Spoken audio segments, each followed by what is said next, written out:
Comes the arrival of Elche today, but perhaps to a greater degree they'll welcome the arrival of the month of November, and with it a chance to turn a new page. It takes something special this season for Barcelona to not only make up that gap, but just to even challenge. Question that the squad has been tested with the injuries, and obviously we know they will be very important for them to get on this all-important run that they need to have. Well, so some key players who will, I'm sure, at some stage feature today. It'll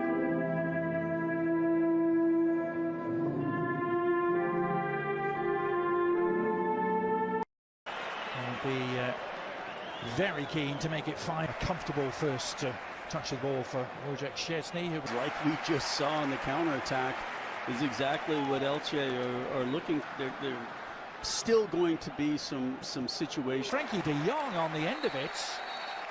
A bit of a lackadaisical final effort from the Dutchman after great work from Yamal. Frankie de Jong still coming up with this match. I think they have Real Madrid coming up as well in the form, both scoring and providing assists. Carrying it while the flag did ultimately come up. Again, one of those delayed flags. When the other side is in possession. But you mentioned Fabus a couple times, and I think what's really important. So much noise off the pitch recently for Lamine Yamal. Doing what he does best, cutting back onto the left foot and finishing with deadly efficiency. Just what he needed, just what Barcelona needed. Close that gap. He doesn't turn 19 until July. Up for Ferran Torres. Easy as you like for Barcelona. Two defensive miscues, and they have been ruthlessly exploited.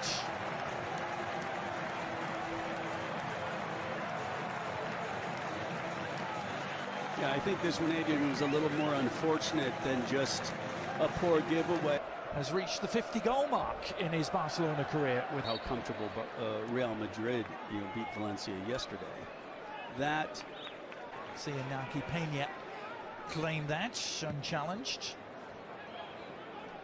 Peeled away, hadn't he, to the right.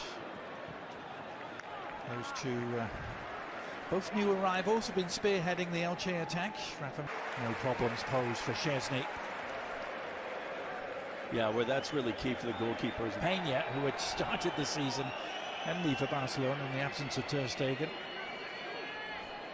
When you've had criticism, when maybe you said something dumb in the press as well, just goes press every week.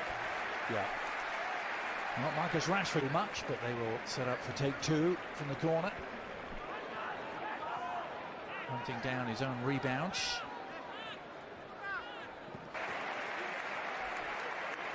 The last minute, he was always a little off balance.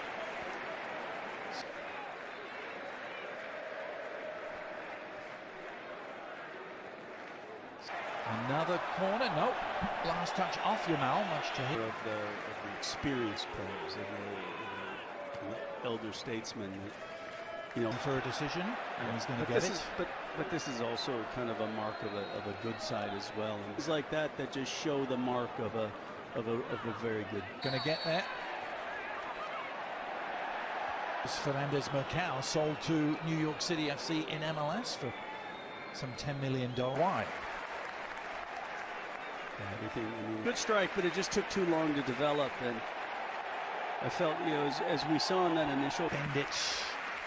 With the right foot, couldn't quite get enough curl. Cleared straight back to him.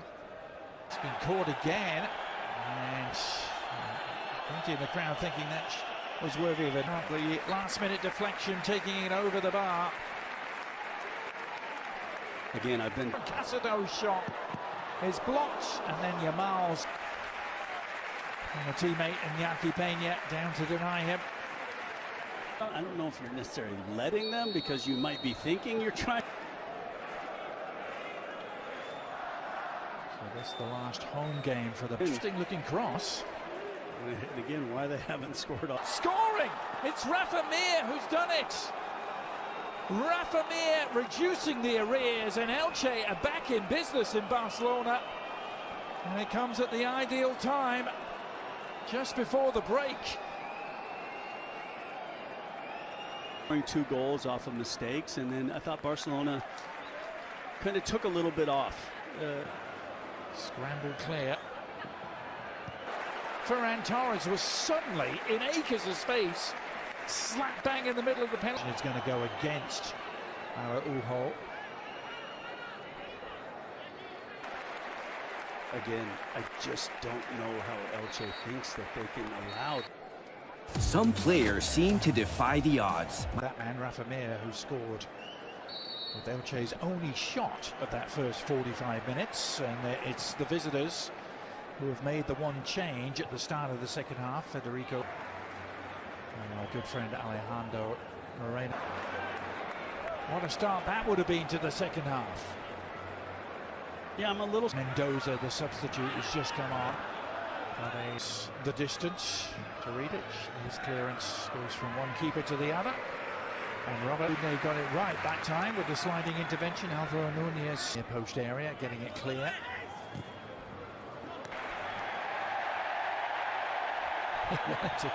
wanted to get it dispatched quick. Ugas doing enough to stop him. Defensive presence as well, and that was enough to get offside.